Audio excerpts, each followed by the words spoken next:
Assalomu alaykum aziz qarindoshlar. Bugun 2025-yili 2-oyning 22 kuni shanba. Ikki haftada bir qatim qildigan naq maydonni hozir boshlayman. Bugun bu xabar bek ko'p, bek jiq ishlar ketib bordi dunyoda. Ashta bu boshqa sizlarga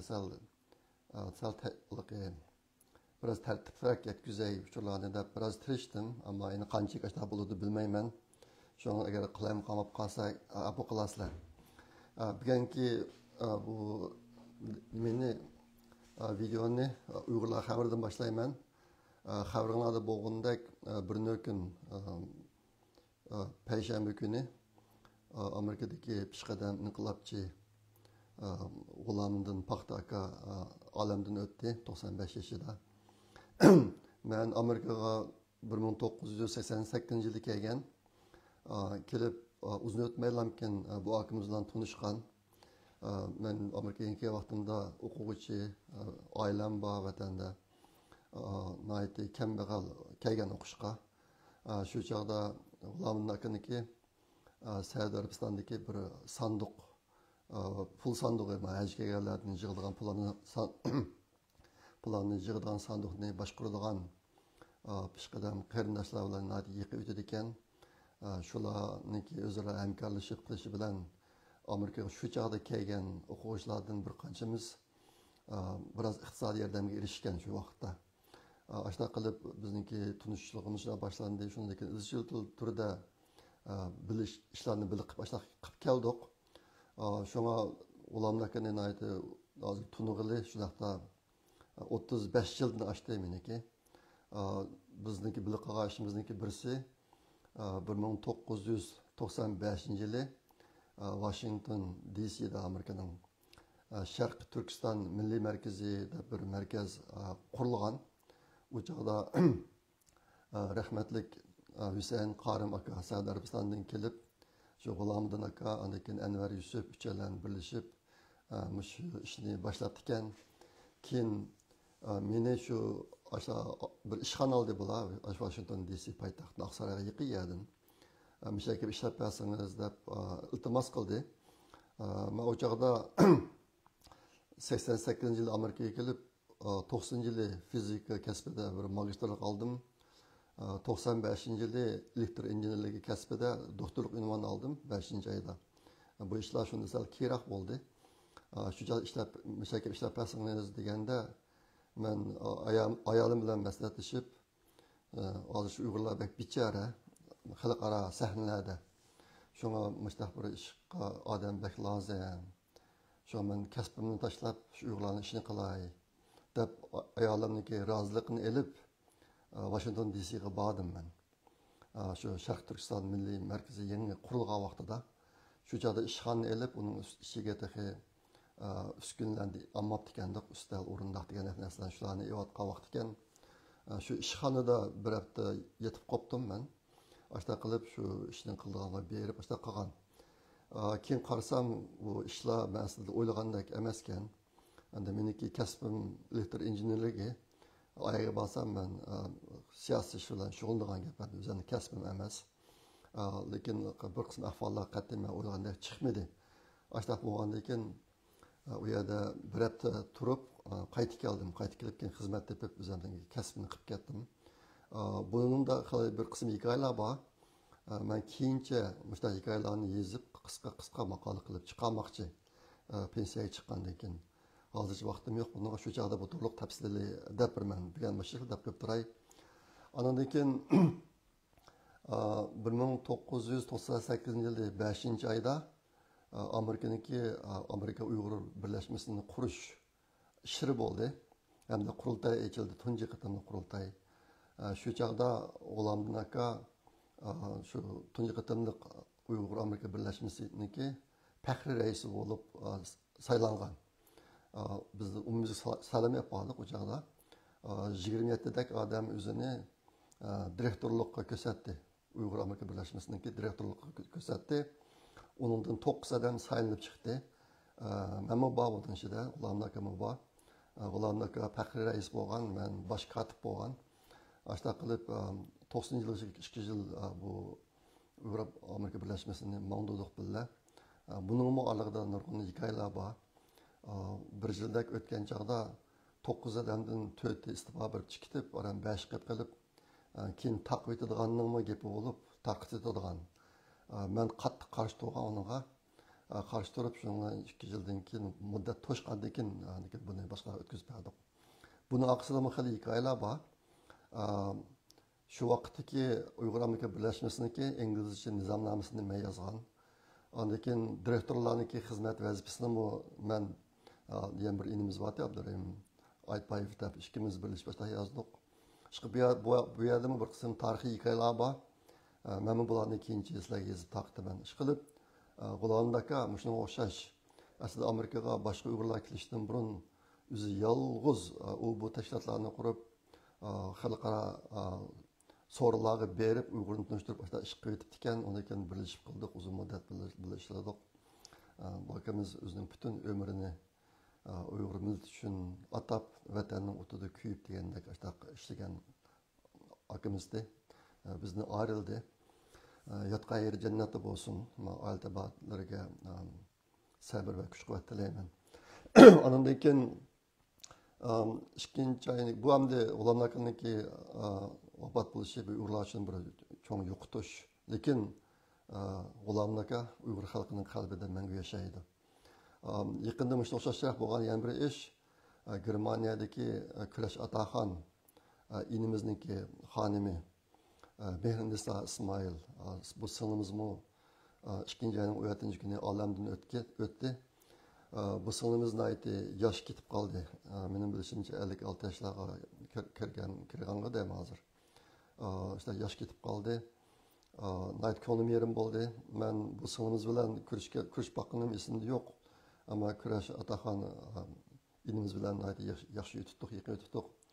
Bu işki real bir cüp kişilerimi fırsat bo'lsa millatniki g'amini yeb millat uchun ish qilib yashab kelayotgan Kurash Ataxon inimiz hozir shunday qilyotdi.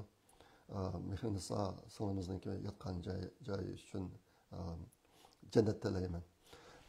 Yotgan yeri jannatda bo'lsin. Andan keyin bugun so'zlaydigan Uyg'urlarga aytib mazmunlarni yana birisi o'tganda men sizlarga Memtimi Nazaret Akın'daki kitabının gepini koygan kitap bana geldi, kolumu tegdi. Kolumu tegip hazır bu Amazon'da var. Amazon'da kirsanlar set olabilsen, bazı kıymet emez. Ben kitabını bırakır köydüm. Bu kitap xalqaro sahnelerde Uyg'urlar uchun Uyg'ur haqida so'zlaydigan qarindoshlarga zo'r foydasi bo'ldi ekan.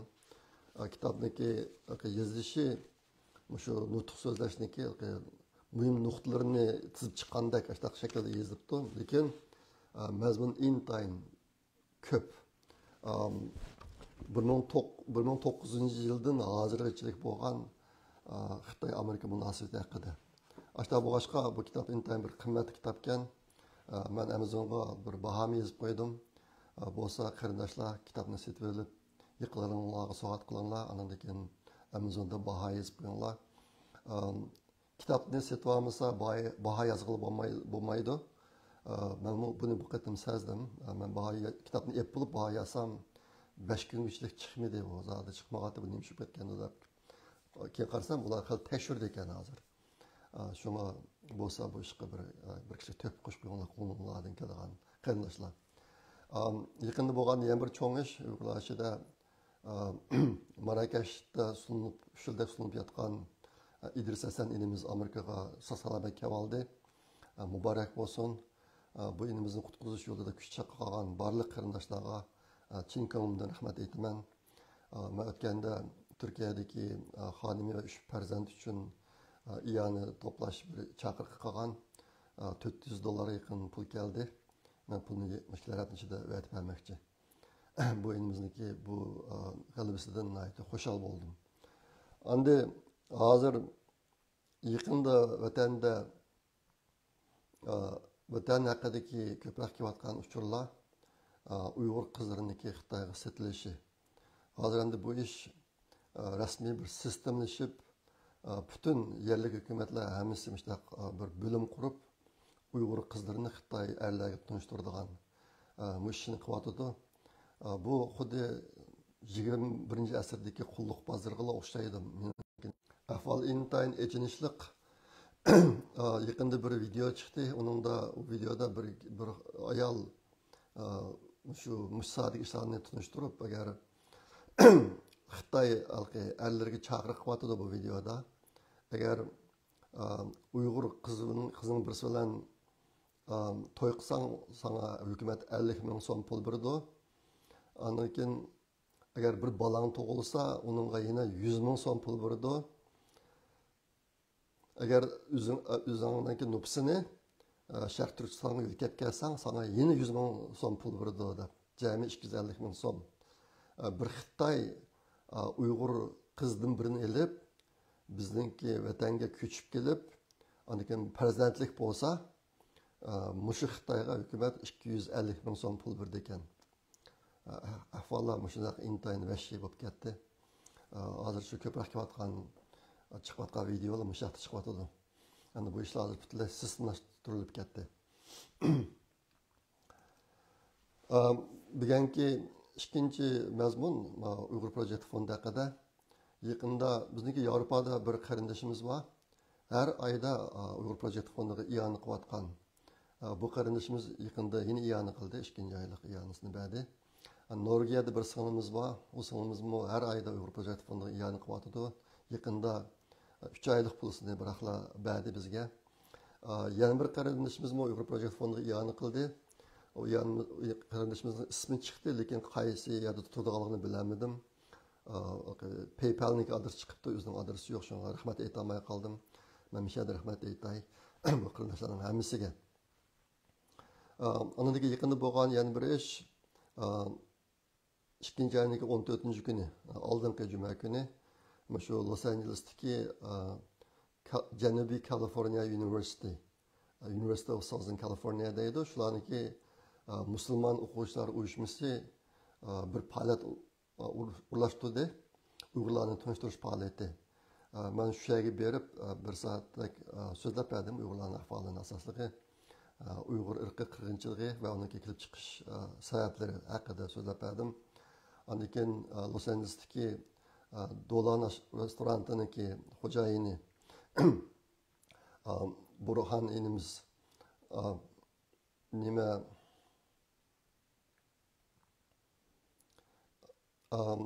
tamoq akilib, Uyg'urcha o'xshagan tamoqlarni akilib, yig'inga kelgan musulmon o'quvchilarni tamoq bilan ta'minladi.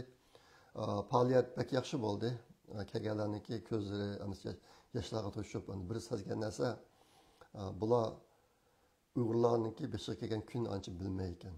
Ular ancha-muncha anglagan ekan, u yerdan bu yerdan Xitoy hokimiyatiniki Uyg'urlar ustidan zulm yurgizayotganligini anglagan ekan. Zodi konkret bu ishniki darajasi zodi qaysi darajaga bordi buni bilmay ekan. Ashta bo'g'ashqa men so'zlagan leksiyadan keyin leksiyada ular intayin hayron qoldi. Leksiya tugagandan keyin bu necha 4-5 o'quvchilar uchrab turib men bilan kelib ko'rishib, ayrim savollarni so'rab degandek ashta qilib ketdi. Shu faoliyat intayin yaxshi bo'ldi.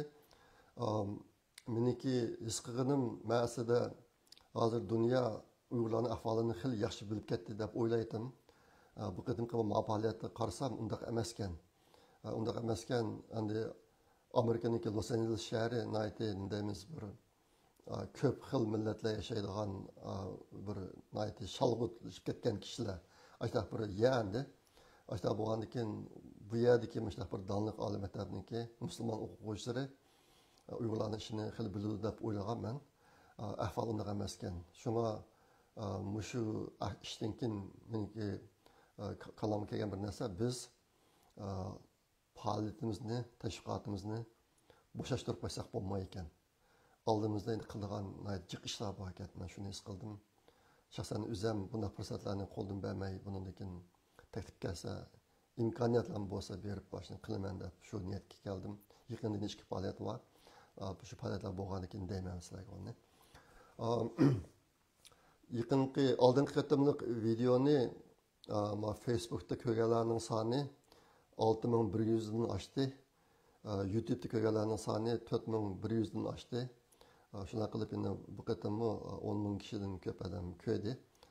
Nayt xush bo'ldim, nayt ilhomlandim. Sizlarga ko'p rahmat. Bugungi 3-chi mazmun men so'zlaydigan ikki cho'ng texnika ustida bo'ladi. Bu texnikaniki birisi Xitoydagi texnika. Bu yaqinda oshkorlandi. Bir Xitoy Hularji degan bir Xitoy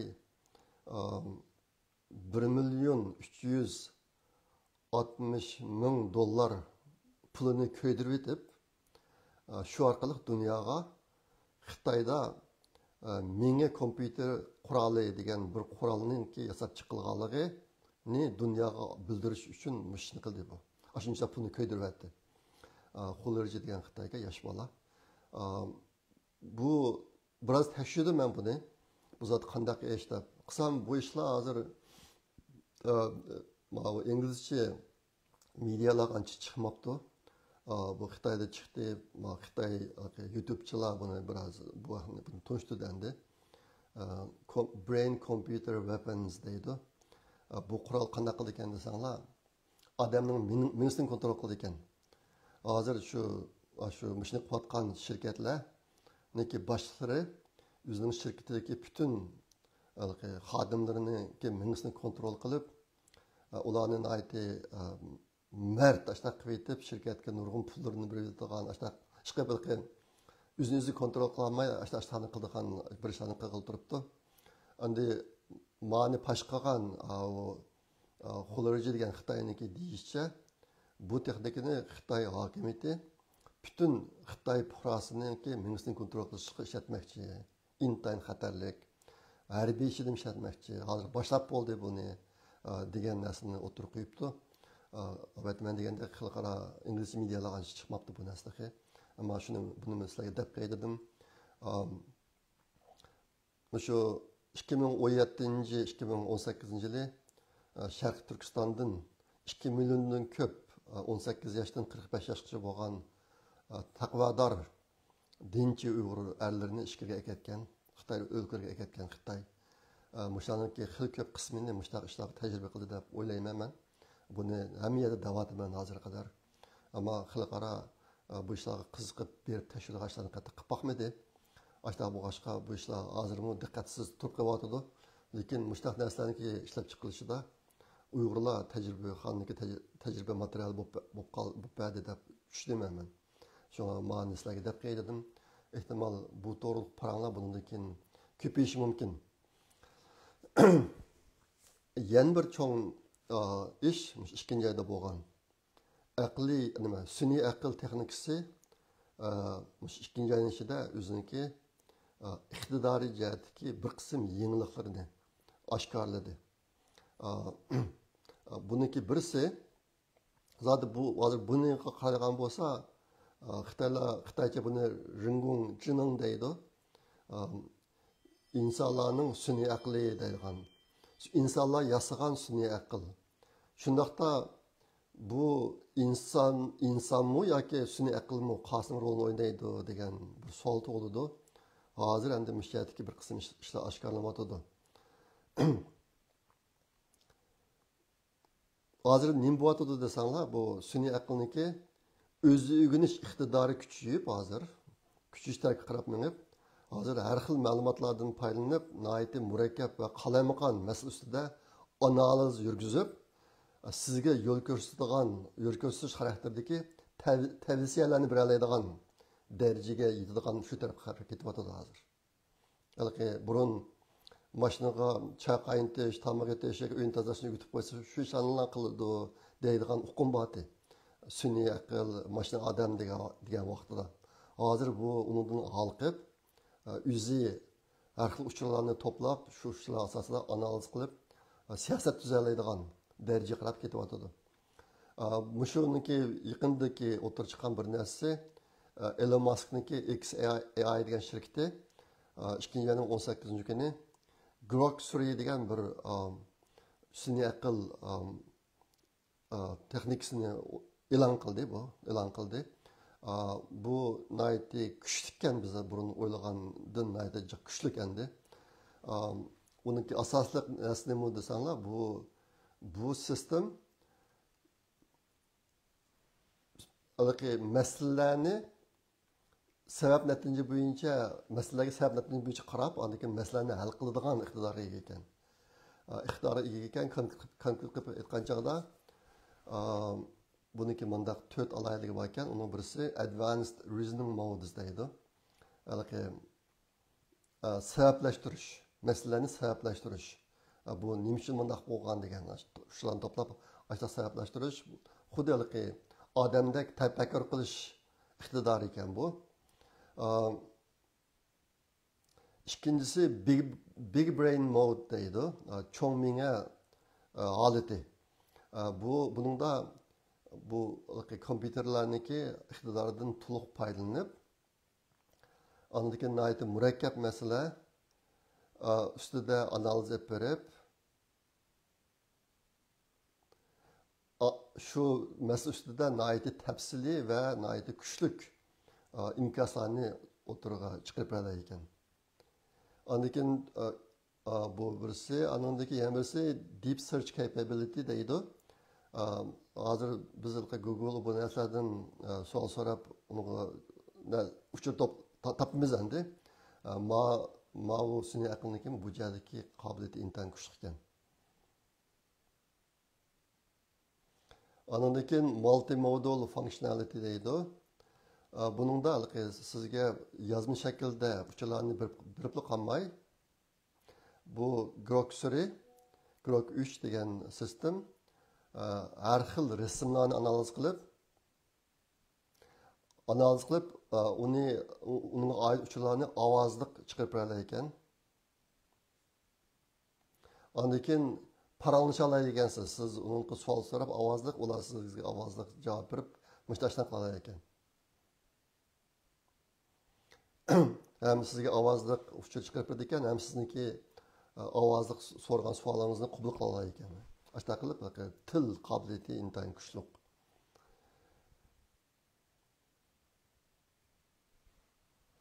Andan bu sistemdeki matematika, texnologiya, ilm fan, andan program yozish, kompüter programlashga iqtidorim intayin kuchli ekan.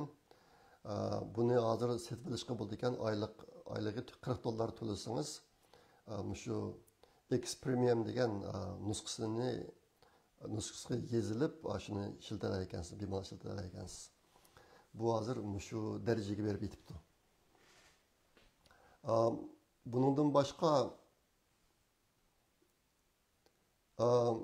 mush ikkinchi oyda yuqoridan boshqa yana Xitoyniki DeepSeek degan narsa o'tirib chiqdi. Men o'tganda sizlarga buning nima ekanligini sizlarga deb berdim.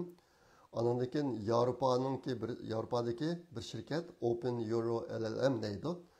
Bu şirket mi işte yenidən bir suni aql sistemasini o'tirib chiqarib e'lon qildi o'sha oyda. Uniki bir qism iqtidorlari Elon Musk'niki XAI'niki Grok 3 deganga o'xshab ketadi. Mushundaq narsa o'tirib chiqib, hozir suni aql texnologiyasi ügütüp qo'yishni takrorlashni emas, hozir rasmiy insondek tafakkur qilib, murakkab masala ustida analiz yurgizib, sizga yeni siyosat taraqqisidagi tavsiyalarni o'tirib chiqarib turadigan darajaga berib ketdi. Shunga ajoyib bir zamonda yashayapmiz.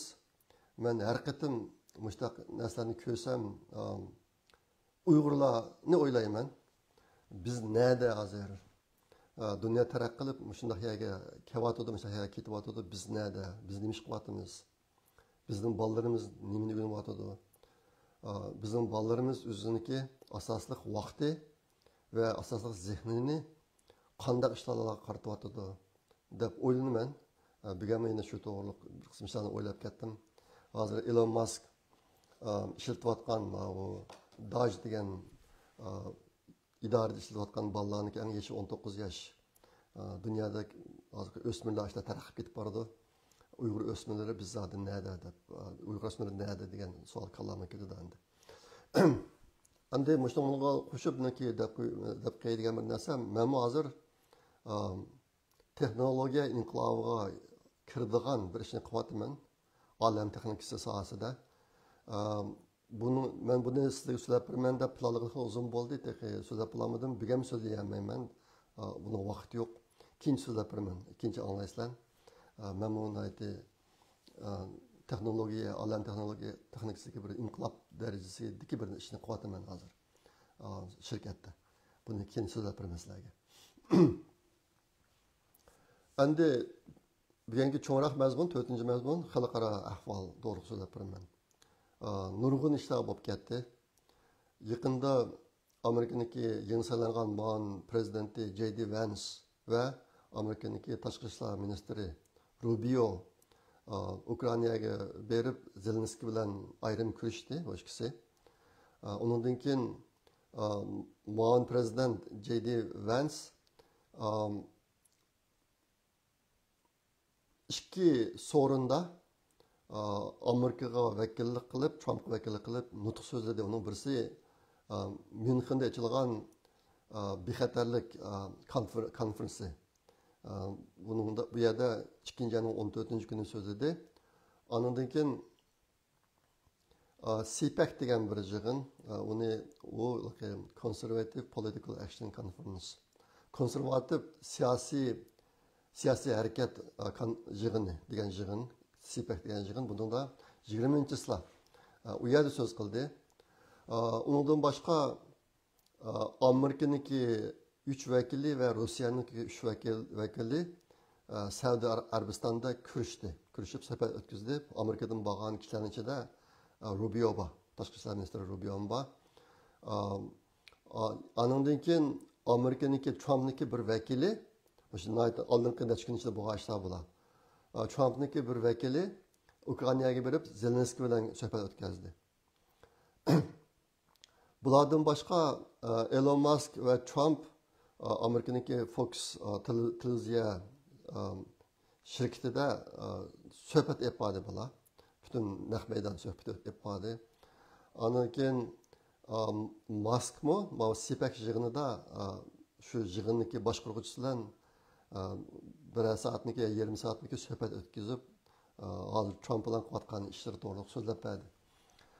Endi mushu ishlardan Amerika, Ukrayna, Rusya bu işlar o'rtasidagi ishlar zodi nereden nagacha degan mush masalada bir qism yakunlarni chiqarishga bo'ladi. Men bularni so'zlashdan burun deb qo'yadigan bir narsa, Elon Musk shu Amerikaniki televiziyasi bilan bo'lgan suhbatda va CPAC'da bo'lgan suhbatning har ikkilisida bir narsani o'tirib qo'ydi. Buni men qarindoshlarniki esida tutishini umid qilaman. U nima desanglar, bir insonni boshqa insondan farqlantiradigan mundaq ikki muhim narsa bor deydi. Birisi uning kuyimchanligi.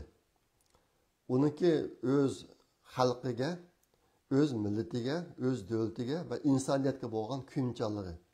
Ikkinchisi uniki o'zi erishgan yoki o'ziga berilgan vazifani o'rindashdagi qobiliyati va salohiyati. Mush narsa bak muhim deydi. Birisi qobiliyat, salohiyat, o'ziga berilgan vazifani qilish uchun zarur bo'lgan. Yana birisi uni kuyimchanligi. Mush narsa bak muhim degan narsalarni bekdedi. Men sizlarga Trump bilan Elon Musk'niki mushi sohada alayda insonlar ekanligini bir qancha qatim dedim.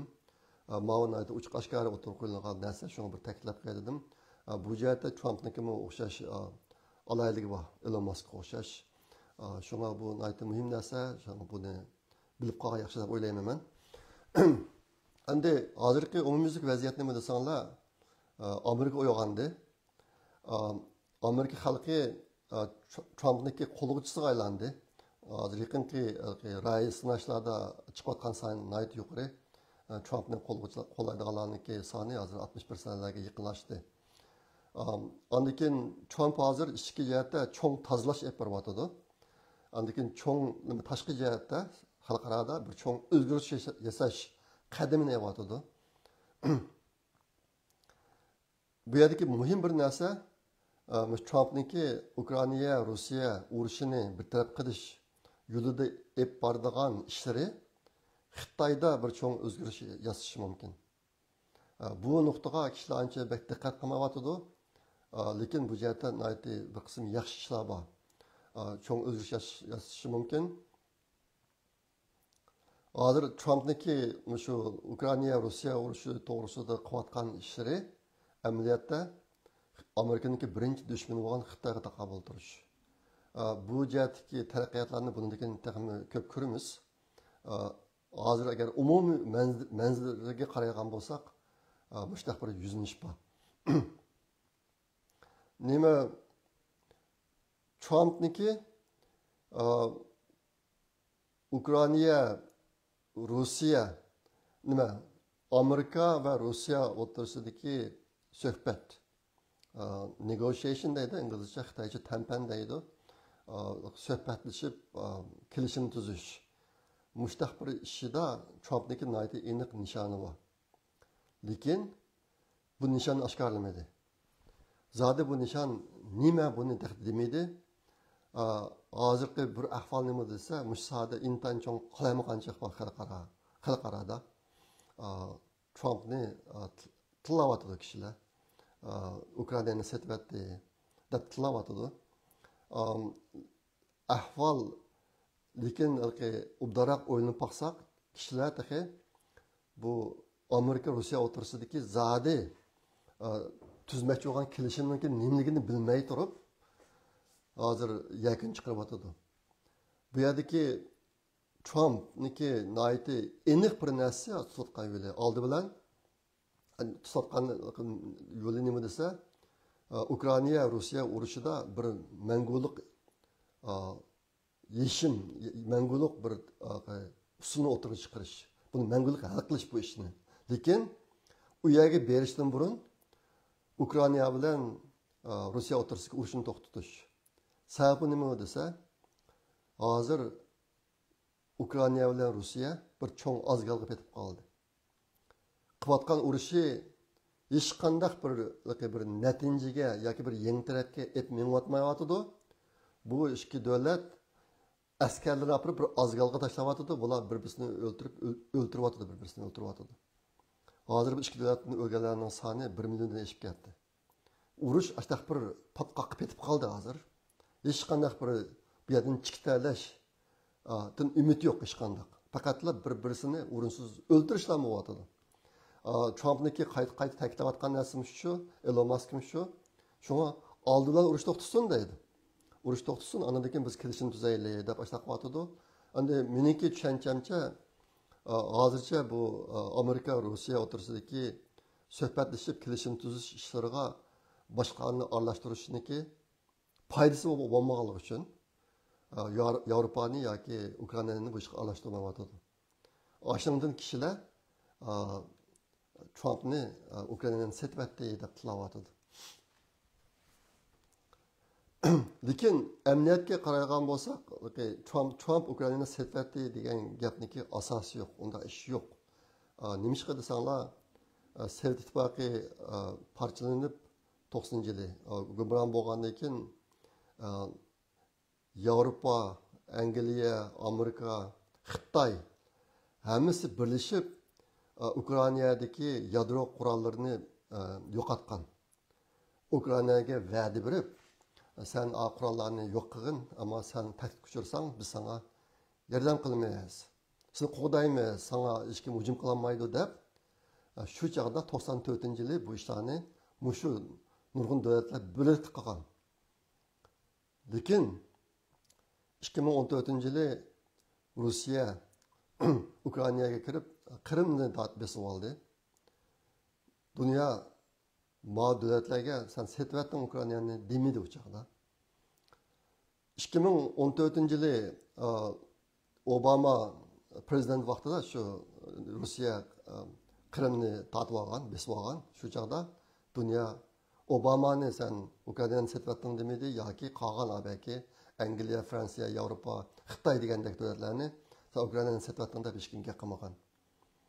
2022-yili Rossiya Ukrainaga kirib 4 o'lkani besib olganda, Ukrainaniki sharqiy qismidagi 4 o'lkani besib olgan chog'da Biden prezidenti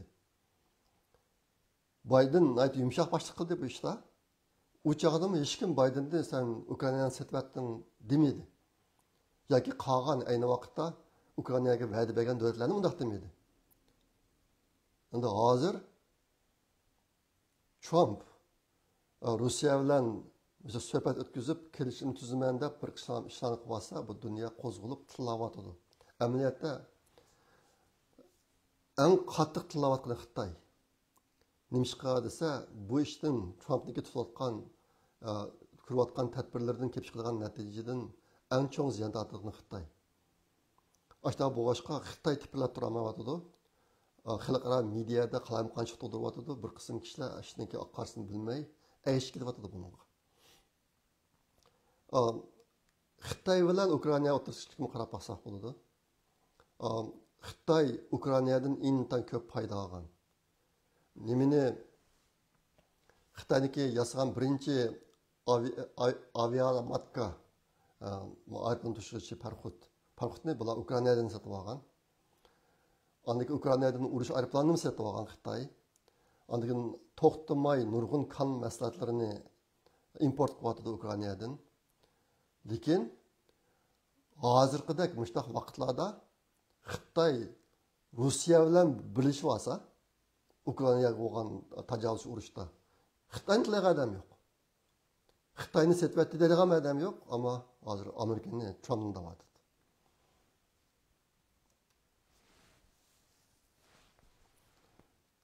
Amerika nayta uzun muddat vaqt ichida Ukrainaga yordam berib, Yevropaga manfaat kelgan. Ukrainaning manfaatini Yevropaga yetkazgan. Lekin hozir Ukrainani sotgan Yevropa emas, Amerika bo'lib qolyapti. Trump sotgan bo'lib qolyapti.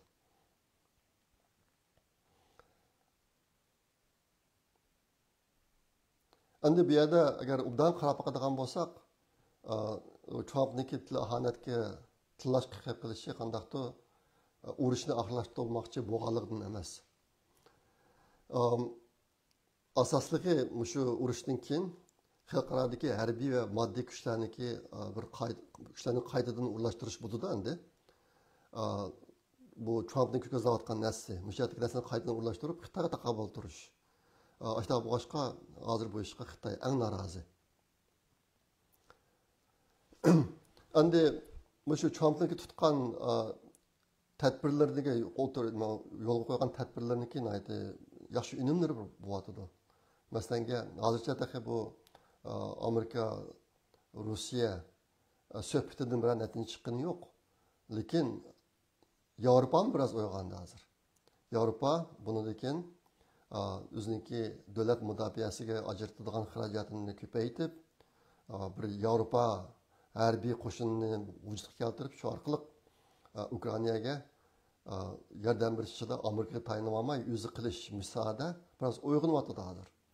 Bu yerda men sizlarga deb kelgan bir ahvol bor. Ikkinchi dunyo urushidan burun shu NATO qurilgan chog'da uning bir sharti bor ekandiq. Har bir davlat o'ziniki davlat kiriminiki 2%ni davlat mudofaa harbiy ishlarga ajratish kerak deydigan. Shu orqali dunyoning tinchligini qo'g'daymiz deb. Amerikaniki buni qilib keldi. Yevropadagi boshqa ellardan bir qanchasi buni qilayotgan. Lekin ko'pincha ellar unday emas. Ko'pincha ellar Amerikaga yo'linib olib, harbiy jihatda nihoyatda cho'ng chekinish yuz berdi ularda. Masalan, hozirmi Yevropadagi bir qism davlatlarni darhol Ukrainaga yordam qilinglar desa, ularning harbiy jihatda qobiliyati yo'q ekan. Chiriklik eg'ir u yerdami? Ashta bir ahvol bor ekan. Shunga hozir vaziyat shu. Endi Trumpning tutgan yo'li bilan mayli Amerika ichchilikisi bo'lsin yoki xalqarodagisi bo'lsin, nurg'un shaxsiylar va organlarniki manfaati tatbiq uchrayapti hozir. Shu hozir shu kishilar va bir qism solchi medialar birlashib Trump hujum qilyapti.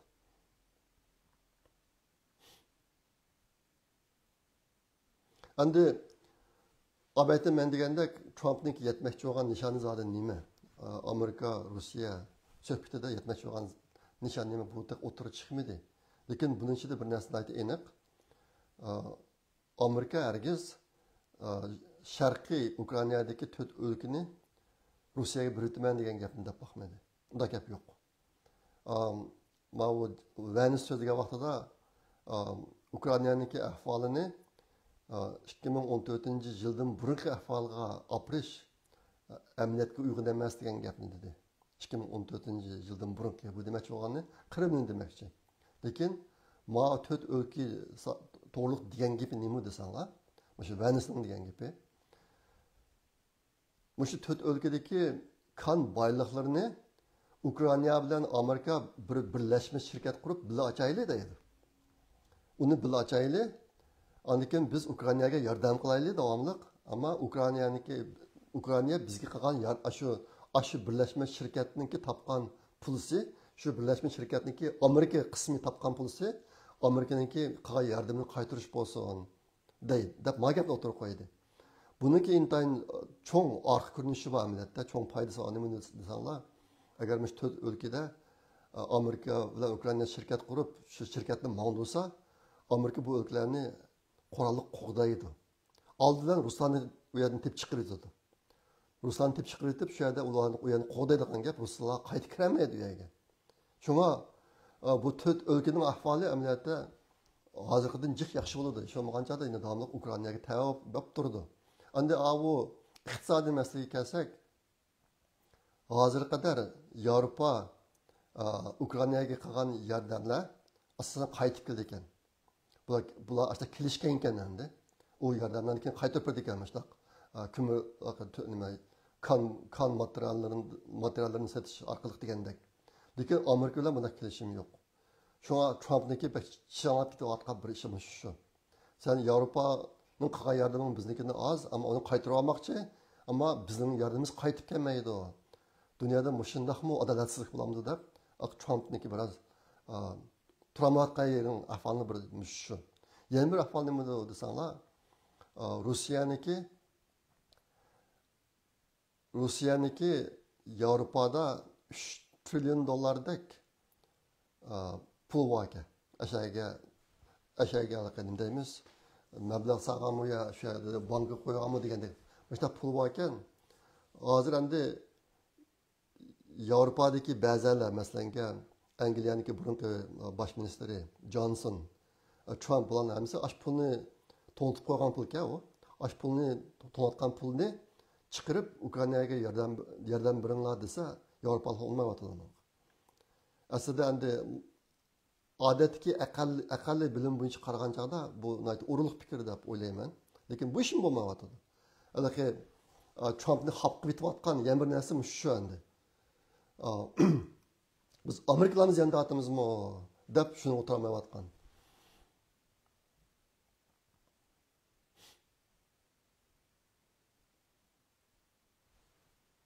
Hozir endi Ukrainaniki sharqiy qismidagi 4 o'lka to'g'riliq yana bir masala bor.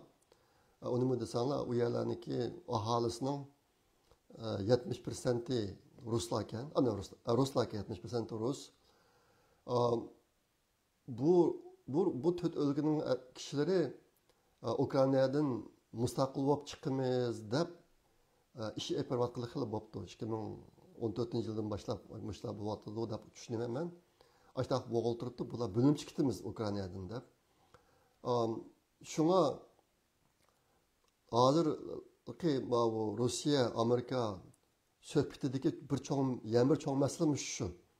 Hozir masalan, bu qatim qamishlar ayeti o'ngish minib Rossiyadan Ukrainani butunlay tortib olgan taqdirdami, bu 4 o'lkaniki xalqining Ukrainaga tava bo'lib turishini xohlamasligi. Bu bir masala bor ekan. Shunga bu yerdagi ishlar intayin murakkab. Zot ularning taqdiri qanday bo'ldi keyin.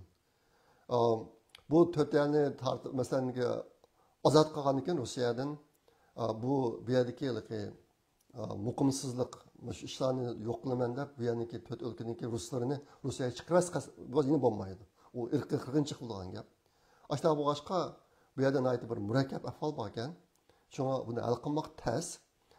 Trumpniki bir qancha qatim dedi bu gapni.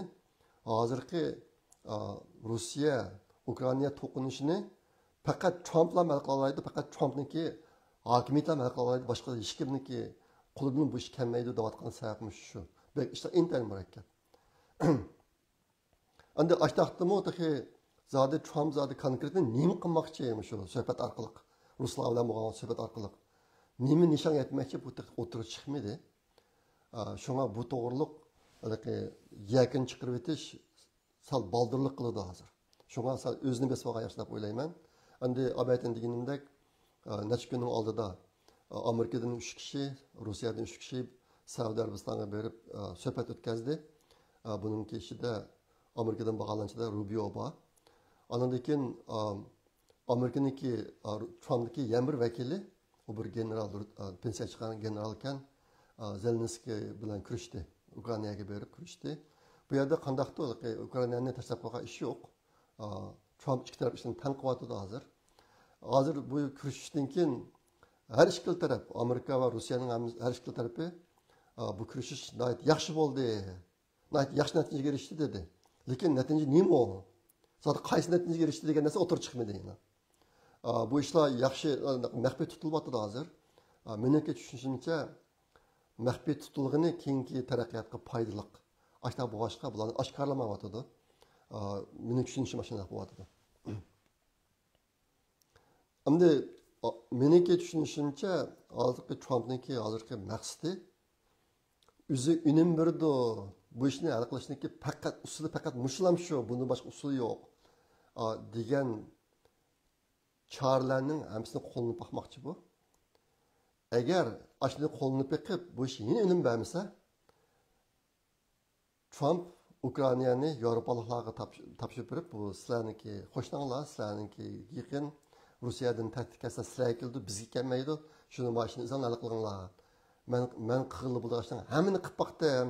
Endi bunda ortiq qilolmayman, bo'ldi sizlar qilinglar deb Ukrainani Yevropaga o'tkazib berib, Amerikaning butun diqqatini Xitoyga qaratish mumkin. Men tushunishim shunday. Nimishqa deysizlar desanglar, yaqinda bunday ish bo'ldi. Amerikaniki ikki harbiy paraxoti Tayvan bo'g'ozidan o'tdi. Aslida normalni suratda mangsa bu paraxotlar Tayvan bo'g'ozidan 3 soat o'tib bo'ldi ekan. Lekin bu ikki paraxot 3 kun ara o'tib bo'ldi u yerdan. Nimish qudaq desanglar, birinchi paraxot harbiy paraxot. Uniki qildigan ishi suv osti bombalarniki o'rnini tepib chiqib xaritasini sizib chiqish. Qayerda qanday bombalar bor? Mushlarni aniqlab chiqish vazifasi shu ekan. Ikkinchi paraxotning vazifasi birinchi paraxotni qo'g'dash. Shunga bular oldirmay minib, Tayvan bilan Xitoy o'rtasidagi suv ostidagi bombalarni o'rlashtirish ahvollarini tekshirib chiqibdi. Mening bilishimcha Fransiyaning paraxotlari keldi u yerga. Mushta ishlar bo'lyotdi. Qisqasi Trump Xitoy bilan urushishga tayyorlab qo'yadi hozir. Ondan keyin bu Ukraina, Rossiya ishi suzilib ketaverib, natija chiqmay, bir ozg'ancha qilib ketaversa, Amerikaniki va o'zining diqqatli kuchini yig'ib Xitoyga taqobil turish mojatga ishlari kechikib bo'lmadi. Shunga Trumpniki bir qism tadbirlarni ilishdagi maqsadlari shu sohada. Lekin nurg'un bir qism yerlar, masalan Yevropa, Ukraina degandeklarni hammasi bu ahvoldan to'liq tushunmagandek qiladi. Shunga bak ansirab ketib bordi Amerika. Zaten nim so'da kelishim qilyotdi Rossiyalar bilan deb. Shunga bu ishlar aniq emas aytman degandek. Lekin hozirgi sirtqi biroz alomatlardan nima alomatlar bor.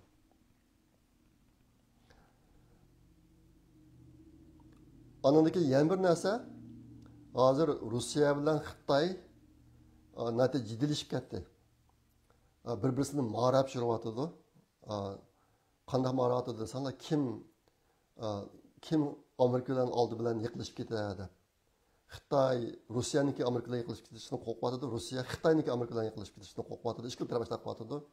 Yaqinda Xi Jinping degan jallod o'ziniki tashqi ishlar sohasidagi bir qism odamlarni maxsus o'rlashtirib, Rossiyaniki butun ish harakatlarini kuzatish, Amerika bilan bo'lgan munosabatda bu ishni yo'lga qo'ydi yaqinda. Rossiya mashlab qilyapti hozir.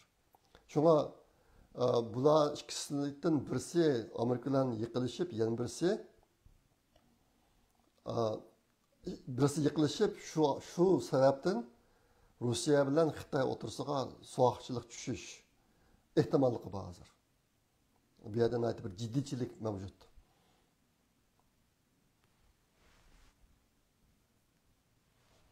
Endi Trump'daki hozirgi tahlilchilarniki o'tirib qolgan bir narsa, Trump'ning maqsadi, o'sha Rossiya bilan o'tkazayotgan suhbat bu narsadagi maqsadi Rossiyani Xitoydan yiroqlashtirish. Ayni vaqtda Nixon davrida Amerika Xitoy bilan birlashib Rossiyaga Sovet ittifoqiga qabul qilmoqchi bo'lgan. Hozir Trump buningki aksini qilishni planlayotdi degan gaplar bor. U nima desa, hozir endi Amerika Rossiya bilan birlashib Xitoyga qabul qilish. Bu ehtimollik bormi deganda bor, lekin bu bitta aniqlik bo'lolmadi. Hozir mushtaq bir ishlar bo'lyapti, natija jiddiychilik bu jihatda.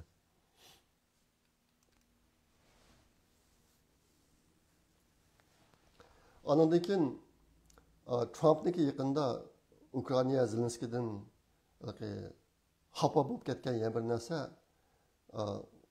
Amerika bu san ikki xil san bor. Amerika Ukrainaga hozirgacha Biden chiqqandan keyin 2022 yildan keyin 170 milliard dollar yordam qilib qo'yibdi. Buni Trump 350 milliard dedi. Bu ikkisini qassisi soni rost to'g'ri bilib bo'lmaydi. Ammo 170 milliard degan son biroz ishonchlik. Oshaq pul beribdi, lekin Zelenskiy deydi, bizga kelgan pulninki hammani qo'shganda 70 milliardga bormaydi, 70 milliardga yaqin, ammo unga bormaydi degan gapni dedi yaqinda bir qancha qatim. Shuning bilan agar 170 milliard bo'yicha hisoblasakmi, 100 milliard dollar ne ketdi?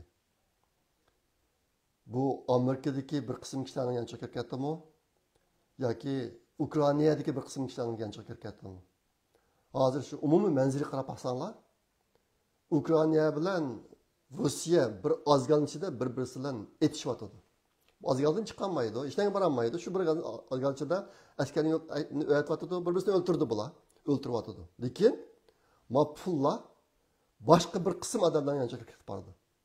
Bir qism odamlar qattiq pay bo'lyapti bu puldan. Shuning ularning urushni oxirlashtirib qo'yishim yo'q.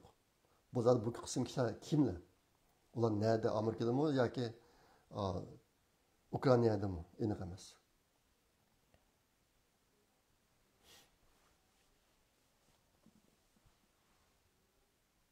Hozir endi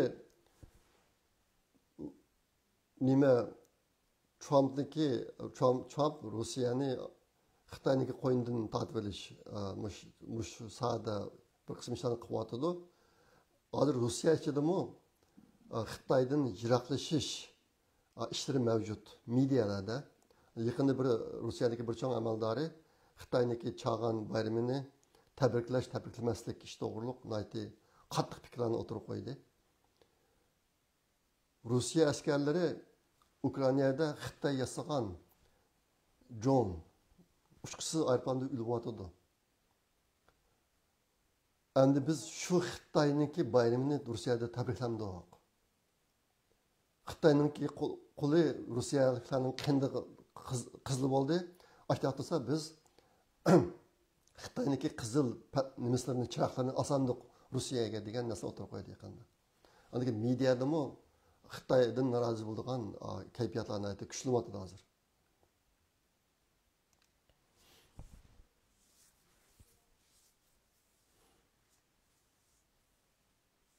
Yaqinda bo'lgan yana bir cho'ng ish Trump bilan Zelenskiy to'rida tillashdi desak ortiq ketmaydi. Trump'ning o'ziniki haqiqat degan mediasida uzun bir narsani yozib Zelenskiyni aybladi. Uningga Zelenskiy raddiya berdi. Trump'ninki degan bir qismlari gaplari rost, bir qismlari ko'ptirilgan. Lekin buning bir sababi bor. Bu nima desanglar, shu yaqinda Trump Rubio bilan Vance, prezident Vance'ni Ukrainaga avatib Zelenskiy bilan ayrim kurashgan.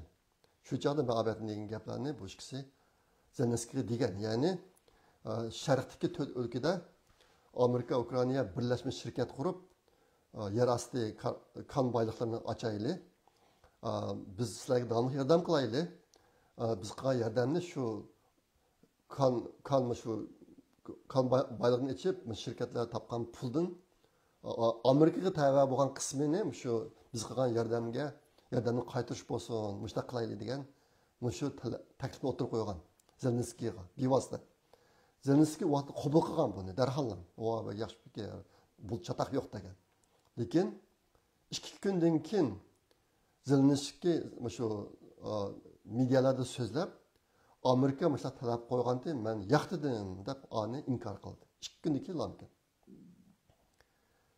Aşının bilan Trump'niki dehşet iman uçtu. Trump'ni agar tushunsanlar, Trump faqat ziyon tortishni xohlamaydigan odam. Har qanday ishda. Bu zotni etishqad odamini chuqum yiqitaman deb qo'ygan odam, endi miyada Zelenskiyda bir samimiyatlik bo'lmaganligi uchun bu ishda. Tinvağalık için intan qattiq açık kelib o gaplarni degan. Şuna Trump'niki degan gaplarniki hemisi ras emas. Bir qismi ras, lekin bu yerda g'azablangan o'chilish xarakteri bor bu yozgan narsada. Yana bir tarafdan bu Trump'niki taktikasi. Men buni burun deb kelyapman. Bir misol qarasanlar bo'ladi. Trump Kanadaga 25% bosh qo'shiman, Meksikaga 25% bosh qo'shiman dedi yaqinda. Deganda darhol bu ikki davlat chegirga 10 mingdan askar qo'yib, chegirdan Amerikaga kirayotgan qonunsiz ko'chmanlar va fentanyl degan zaharli chekimlik bilan hammasini to'sdi bo'ladi. Trump ish qilmay turib shu gapni deganligi uchun ma ikki davlat harakatga o'tib, chegara to'silib, hozir endi chegaradan kirayotgan, qonunsiz kirayotgan kishilar butlay yo'q edi, asosan yo'q degandik. Kuniga natijadan kirayotgan kishilar asosan to'xtab ketdi. Demak, Trump'niki taktikasi unum berdi degan gap qo'yadi. Qolgan ishlardami Trump gap qilgan chog'da intayin radikal gap qildi bu. Bak qattiq qildi gapni. Aqsini yumshaydi. Yumshab ishni qildi bu odam. Endi hozirgi ma'o ishdimi kishilar deydi, Zelenskiyga yozgan mahiyati, Zelenskiy haqida yozgan mahiyatimi bu taktika deyapti. Ammo buni sabab bo'lgan narsa abaytaman degan narsa. Zelenskiy va'dasi tutmagan, samimiyatsizlik qilgan ish. Bu yerdagi Amerikaniki qo'ygan talebi intayin o'rinli amaliyotda, o'rinsiz emas. Nimishkin dunyodagi kishilar Amerikani tilashga shunchalik qodir ekan, shunchalik omroq ekan, hadisni tilab turdi ekan Amerikan. Bu Amerika nurg'un ishlarda ziyon tortiblar kelyapti. Amerikaniki davlat qarzi hozir 36-37 trillion dollarga bordi. Her yılıga mushu qarz uchun 1 trillion 115 milyard dollar o'sim to'layapti. O'sim to'layotgan o'simning o'zilamkin 1 trillion 115 milyard dollar. Amerikaniki davlat mudofaa xarajatidan ko'p bu pul. Amerikaniki yillik kirimi 5 trillion dollar. Ama chiqimi 7 trillion dollar. Biden taktik chiqqandan keyin mushtaq mengyapti Amerika. Shunga Biden taktik chiqqan 4 yilning ichida Amerikaniki qarziga 8 trillion dollar qo'shilib ketdi. Men bu yerda qarindoshlarga deydigan bir narsam, Amerika mushtaq ketaversa, Amerika yo'q bo'ladi. U biz o'zimizning oilasidan ham o'ylab boqing. Oilamizga kirayotgan ailemizden çıkıyotgan pul, kirayotgan puldan ko'p bo'lib ketsa, qarzga bo'lib ketsangiz, har yili shundoq chiq, o'sin to'lasınız. Siz qancha yashay olasiz? Bu o'yinni qancha tutib tura olasiz? Amerika o'xshash. Agar Amerika vayron bo'lsa, undan keyin o'tirib chiqadigan dunyoda siz bizning yashag'imiz kelmaydi. Men aniq bu narsa. U chog'da dunyoni zo'mingarlar boshqaradi. Adolatsizlik bo'lmaydi. Shunga alaqi bu gapni men Amerikani tillashga amroq kishilarga qarata deyapman. Hozir Amerikani tutayotgan bir qism yo'llari amansizlikdan qilyapti buni. Andan keyin intayin ko'p tangsizlik bor. Masalan, Amerika Yevropaga chiqargan mashinalariga 2,5% boj qo'shidi ekan hozir. Ama Avrupa Amerikaga kirgizayotgan mashinalarga 15% boj qo'shadi ekan. Мұштақ таңсыздық бар. Якында шуңа Трамп bir ma'muriy buyruqqa imzo qo'ydi. U nima desa, tang boj qo'shish tuzumi degandek bir narsa. Agar Yevropa Amerikaga kirayotgan mashinaga 15% boj qo'shsa, biz bu Yevropaga chiqargan mashinaga 15% boj qo'shishimiz degan. Bu yerda baravar bo'lsin, adolatli bo'lsin, tangpollik bo'lsin deydi. Sen foydali olib, men ziyon tortmay, mana o'xshayli, o'xshash bo'layli, sen bilan o'xshash bo'layli degan gap ma'lum. Shunga men qarindoshlarning bu ishlarni tushunishini umid qilaman.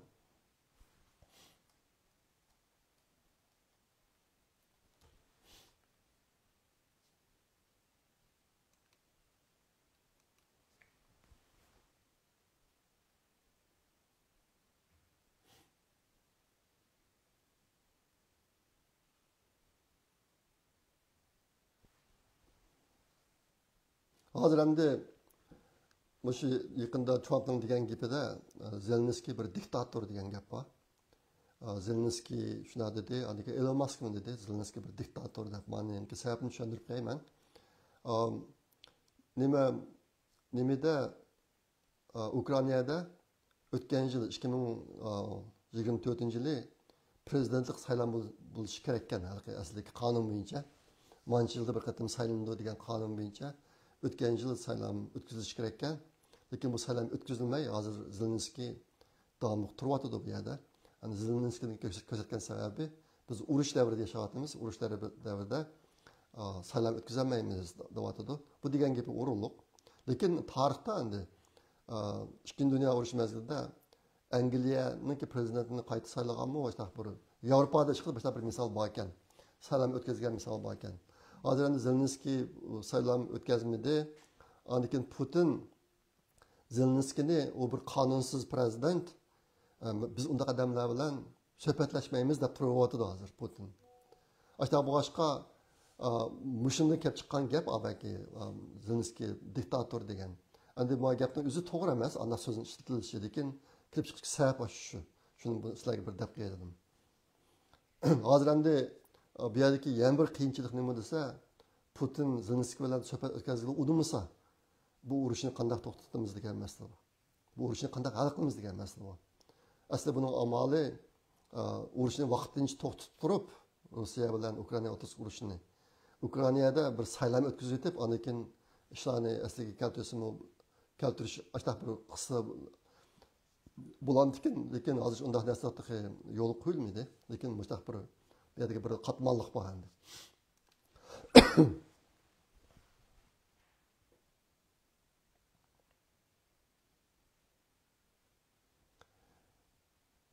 Endi hammamiz bilamiz, Zelenskiy bir o'g'il boladek ish qilgan. Rossiya Ukrainaga tajovuz qilgandan keyin Yevropa, Amerika, biz Amerika insonga ayblanib o'tayli, Yevropadagi bir bexatar davlatga berib olgan deganda Zelenskiy yo'q. Men bormayman, meni aktidigan ayblanib o'tmay, menga qurol o'rgatinglar. Men hech narsaga bormay urush qilaman degan bu odam. Nihoyat bir o'g'il bola namoyon qilgan, shunga bu bir o'g'il bola endi biz uqmaydigan boshqa qanday ishlar bor hozircha bilmaymiz. Albatta men degan yordam pullariniki bir qismini shu Zelenskiyning yanchiga kirib ketdimi, ba'zilar ashlar deydi ekan, ashlar gaplarmi bor. Bu ishlar keyinchi aniq bo'ladi, lekin biz konkretini bilmaymiz.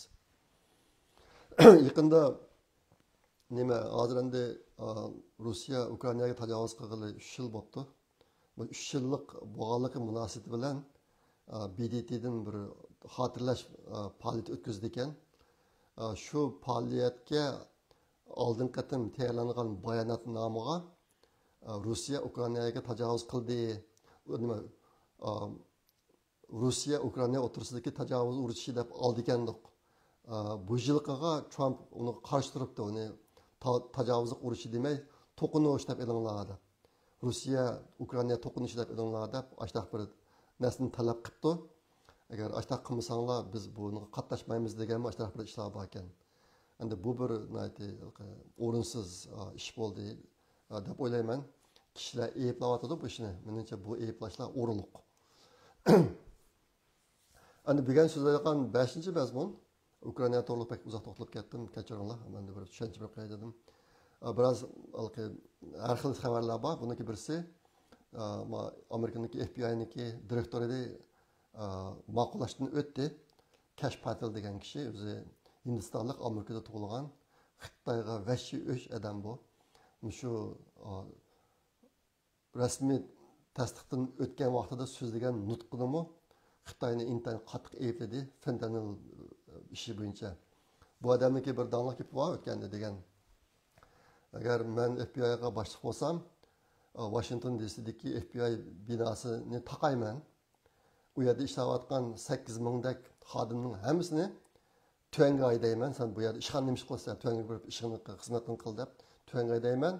Anikin ertasilam bu binoni qaytadan ochib, Amerikadagi shu qora kuchlarniki muzixansi qilib ochaman degan bir gap bor endi. Bu odam intayin yomon odam.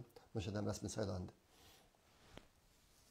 Aniki yamir bo'lgan bir ish, mana bu konservativ siyosiy harakatlar yig'ini degan yig'inda 2 kun oldin ochilgan. Elon Musk'ning berib qatnashib, bu yerda so'zladi, suhbat berdi. Andan keyin bo'lgan bir ish, bu Argentinaniki prezidenti Javier Milei deydi. Javier Milei degan kishi bir elektorlik harni ko'tarib kelib bu. Harni ko'tarib kelib Elon Musk'ga taqdim qildi bu. Bu nima desa, Elon Musk hozir Amerika hokimiyati ichidagi, hukumat ichidagi chirklik, o'g'irlik, har xil narsalarni pash qilyotdi hozir. Shunga chirklikni mustaq yo'qot deb, harbiy kesib yo'qotgan deb bir harni kelib ko'tarib bir qo'ydi. Elon Musk ko'tarib yurib bir qiziqarli ish bo'ldi. Bu bir cho'ng xabar bo'lib ketdi qarada. Hozir qadar Elon Musk boshqarayotgan hukumat ishini o'stirish idorasi hozir qadar 55 milliard dollar pulni qutqizibdi. Shundan keyin hozir yaqin bir taklif berdi Elon Musk Trumpga. Biz shu qutqizib olgan pullarniki 20%ni Amerika fuqarolariga qaytarib bersak. 20 degan taklifni beribdi. Bu taklifni Trump qabul qildi. U yaxshi taklif deb. Ben hisoblab baktım, ba'zilar deydi bir odam beshiga 5000 dollardan bir ekan deb. Amerikaniki nüfusi 370 milyon endi. Agar bir odamga 5000 dollardan bersa qancha pul ketadigan deb hisoblasam, mening hisobimda 118 milliard dollardek pul chiqdi. 118 milliard. Çünkü bunu qilib bo'ldi ekan deb o'yladim. Agarda 1 trilyon yoki 2 trilyon pulni qutqizib qolsam, ishqatam 2026 yılının o'tirg'ichilik 117 milliard dollar pulni Amerikalarga qaytarib bersa, men cho'ng gap emas ekan deb o'yladim. Qil bo'ldi ekan. Hozir gaplar o'tirib chiqdi. U pulniki 20%ni Amerikalarga qaytarib berish, 20%ni Amerikaniki davlat qarzini qaytarishga ishlatish, qolgan 60% pulni saqlab qolib, uni klarjillik Amerika davlat hamjoti uchun ishlatish degan narsani o'tirib qo'yibdi hozir Trump. Buni qilib bo'ldiga ish deb o'ylayman men, ammo oxir qanday bo'ldi uqilolmaydi. Endi yaqin chiqqan yana bir gap, bu jazmlashmaydi, lekin o'tirib chiqibdi bu gap. Hozir endi Amerikaniki hukumatidagi nurg'un idoralarni taqab, odamlarni ishdan bo'shatib, andan keyin FBI mo odamlarni DC'dan sirtqa qo'g'lab qolganlik uchun hozir DC'dan ketadiganlar ko'payib, uy satılgan uylar jihab ketib, uyning bahası 30% tushib ketdi degan gap o'tirib chiqdi. Ma'mul jazmlashmagan gap, lekin hozir medialarda mush planlar bor. Shu DC'ni uylish planlar bor bo'lsa, hozir oson yaxshi ekan. Ana keyin yaqin chiqqan yana bir gap, Amerikada bir qartalik ayol 2022-yilda mening bilishimcha Georgia degan shtatniki shtat boshlig'i bo'laman deb saylamga tushgan bu ayol. Bu ayol saylamga tushib utanmaydi. Bu ayol demokratchi, qartalik ayol. Yaşı 50 yaşlarda bor mening farazimcha. Stacey Abrams deydi bu ayol ismi. Shuni saylanmay Cumhuriyetçi kentga demasam, kentiga adam saylangan shtatning boshlig'i bo'lib. Bu ayol u ishdan keyin bir kirimsiz tashkilot quribdi. $100 pul bilan. kirimsiz tashkilot quribdi ekan 2022 yili. Yaqinda buning tashkilotiniki bank hisobida 2 milliard dollar pul paydo bo'lib qoldi. 2 milliard, 100 dollardan 2 milliard dollargacha. Hozir endi bu pullar nereden keldi degan gaplar chiqadi. Menimcha bu ishlar keyincha aniq bo'ldi. Yaqin chiqqan xabarlarning birisi shu. Anaki yana bir xabar Amerika dollarniki 1 sentlik tanga pulini yo'q qilib etmoqchi bo'pti. Nimishqa desanglar, bu 1 sentlik pulni ishlab chiqarish uchun 4 sent pul kerak ekan. Ya'ni sizlar pulni 1 sent pul xashlamay setvasanlar 4 sent pul bo'ldi ekan u. Hozir bu 1 sent pul chiqilib 19 yildak bo'pti. Amerika intayin jiqsiyanda ketdi bu yerda. Şun bunu to'xtataylik deb qaror qilibdi yaqinda. Undan keyin 5 sentlik tangani yo'q etishi mumkin deydi. Ana shunday bo'lgan chog'da 1 sentlik 5 sentlik pullar bo'lmasa, molniki bahasi qandaqdir 1 dollar 99 sent degan narsa yo'qolib ketdi deb o'ylayman. Masalan, u chog'da 1 dollar 90 sent bo'lishi kerak, yoki 2 dollar bo'lishi kerak deb desa qaytaradigan 1 sentlik pul bo'lmagan ekan. Ashta balamda chiqib, o'sha gaplar o'tib chiqibdi. Undan keyin yaqinda o'tib chiqqan yana bir cho'ng xabar Xitoy to'g'riliq. Xitoylar hozir Beijingga 30 kilometr keladigan bir yerga, Beijingniki janubiy g'arb tarafidagi 30 kilometr keladigan bir yerga intayin cho'ng harbiy qo'mondon binosi silishni boshladi yaqinda. Buning rasmlari to'liq ijtimoiy tarmoqlarda tarqaldi. Intayin zamonaviy, intayin cho'ng, buning cho'nligi Amerikaniki Pentagon, 5 burjalik Pentagon binosidan 10 narsa cho'ng deydi. Aştaq bir çoğun binanı silishga boshlab hozir Amerika buni resimlarini tarqatdi. Demak, hozir Xitoymi nati bir cho'ng urushga tayyorlab qilyapti degan gap. Bu binoniki iqtidori odatdagi an'anaviy urushlardan saqlanish emas. Buniki ostidagi oqiblari yadro bombalaridan saqlangan bo'lgan darajada qilib yasalyapti deydi. Yaqinda bu xabar o'tirib chiqdi. Bu jazmlashgan xabar. Ondan keyin hozir Xitoyda ikki ish bo'lyapti. Uning birisi yuqori qatlamdagi huquq urushi. Bu intayin jiddiy holatda bo'lyapti hozirmi. Yana birisi butun Xitoy miqyosida xalqlarniki aldamchilik, qo'ymichiligi nihoyatda kam yamarib ketdi. Hozir iqtisod nacharlashib, jon boqolmagandan keyin mushta ishlar nihoyatda ko'p yuz beryapti. Ondan keyin yaqinda chiqqan yana bir ish Xitoyda o'pka kasallik kasal tarqalib, doktorxonalarni kasallar qoplab, o'limlar jiqalarni o'lib, jasad ko'ydirgan yerlar yana jiddiylashib ketgan ahvol yuz beryapti yaqinda. Bu mu Xitoyda cho'ng xabar hozir.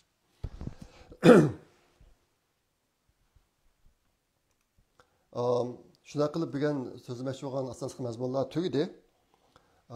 Oxirida deydiganim Şuncan'daki birinci günü, Şuncan'ın birinci günü kiler Cuma günü, kiler Şam günü yine bir yandan sak bir yaptıkken Uluk Ramazan iyi başlandı. Ben kiler yaptı da video çıkamayım. Şu an baldırak bolsumu kırındaşlarım şu münasebetlerini tebrikleyim. Ramazan iyiğin mübarek olsun. Yani Ramazan iyi ötken işler hakkında oynandıgan, ruhunu yenilaydıgan, qalbimiz va ruhimizni poklaydigan, Xudoyim bilan bo'lgan bog'lashishni kuchaytiradigan, apujonlik, mehribonlik va tinchlikqa intiladigan mana bir oy bu oy. Shundaqla bu vaqt saxovatchilik qiladigan, vatanda azoblanayotgan xalqimizni chunqur eslaydigan bir vaqt. Shunga bu ishmi o'xshash ma'noda deb o'ylayman. Endi har yili Uyghur Project Fondi Ramazan ayida bizniki yillik xarajatimiz uchun yanni to'plash ishini olib boryapmiz. Bu yilmi bu ishni qilamiz. Men kelar haftaning ichida chiqaraman yan to'plash ishini mazmunidan nimaga Facebook'ga. Shuni sizlarga deb qo'ydim. 2024-yildagi Uyghur Project Fondiniki chiqimining 20%'ni men chiqardim yenimdan. 40%'ni Amerika'da bir inimiz var. Bek esli inimiz. Yüzü namsız yaşaydı. Xitaydan korkup emez. Yüzü paliyatcan inimiz. Paliyat kılgan inimiz. Lekin diniy nuqtadan bu qilgan yordamini kishilarga bildirishni xohlamaydiganimiz. Shunga buni demaydi. Lekin bu inimiz shu Uyg'ur Project fondi qurilgandan tortib o'ziniki oylik maoshiniki bir qismini bevosita Uyg'ur Project fondiniki bank hisobiga kirgan qilayotgan. Bu pul to'xtamay har oyda kirib turdi. Bu inimiz chiqargan pulga uning shirkati biraz pul qo'shib turdi.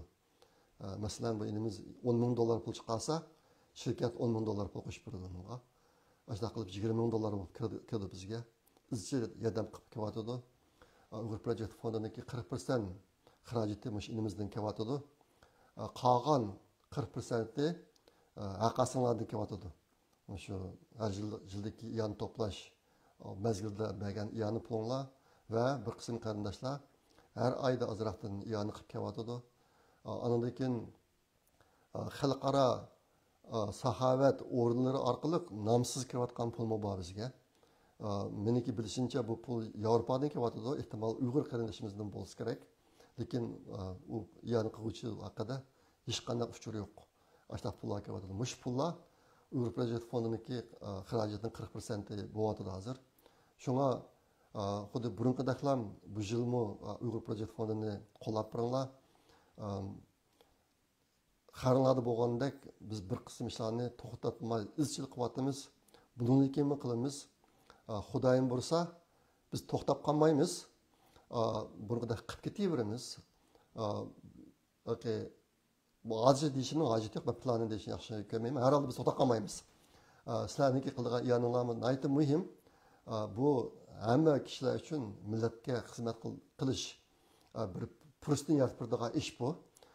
O'zimizlik qilimiz ham qilib keta olamiz bu ishni, lekin maoshga umumiy xalq qatnashsin deb biz iyon to'plash ishlarini bilib beryapmiz.